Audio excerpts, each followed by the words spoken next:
வளம் மிக்க இயற்கை உங்கள் வாழ்க்கையின் போக்கை மாற்றிக்கொள்ளுங்கள் என்று சொல்வதை போல்தான் இயற்கைகள் இன்றளவும் நம் வாழ்க்கைக்குள் பல காட்சிகளாகவும் வாழ்ந்தே ஆக வேண்டும். இந்த வாழ்க்கை மிக அழகானதாக இருத்தல் வாழ தூண்டும். எப்பொழுதும் நம்மை சுறுசுறுப்பாக இது இயங்க காரணங்களாகும். என் உறவுகளே, விவசாயங்களும் விவசாய பொருட்களும் உணவு தானியங்களும் உற்பத்தி இல்லாமல் உலகத்தில் ஒரு உயிர் வெற்றி நடை போடுமா என்பதால் அது நிச்சயம் இருக்காது. வாழ்தடம் யாவருக்கும் பொதுவானதாக இன்றளவும் இருந்து கொண்டிருந்தாலும் சில ஏற்றத்தாழ்வுகள் மக்களிடையே வாழ்க்கையின் இடையே இருந்து கொண்டுதான் இருக்கின்றது.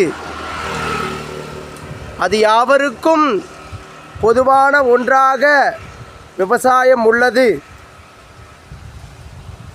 நல்லவனும் கெட்டவனும் தீயவனும் அனைவரும் உண்ண வேண்டும், பசியாற வேண்டும் என்பதற்காக பூமி பார்த்து பார்த்து உணவுகளை விளைவித்து தருவதில்லை. யாவருக்கும் பொதுவாகத்தான் இந்த பூமி தன் மீது விழும் அனைத்து விதைகளையும் உற்பத்தியாக்கி உணவு தானியமாக மாற்றி இந்தளவும் கொடுத்து கொண்டிருக்கின்றது. எப்பொழுதும் நம் வாழ்க்கையை இயற்கையோடு சார்ந்ததை போல் இருக்கும் வண்ணம் செய்து உணவின் தேவைகளையும் அறிந்து சில விசேஷங்களுக்கு சென்றால் உணவை வீணடிக்கும் பழக்கங்கள் சிலருக்கு இருந்தாலும் இந்த பதிவின் மூலம் அதை மாற்றிக்கொண்டு எவ்வளவு ஒரு கடினமான சூழ்நிலைகளிலும் விவசாயத்தை விட்டு விடாமல் கெட்டியாக பிடித்து இன்றளவும் மனிதர்கள் மட்டுமல்லாத அனைத்து ஜீவராசிகளுக்கும் இந்த மண்தடம் உணவை வாரி வழங்கி கொண்டிருக்கின்றது என்றால் நாம் அதை உணர்தல் வேண்டும்.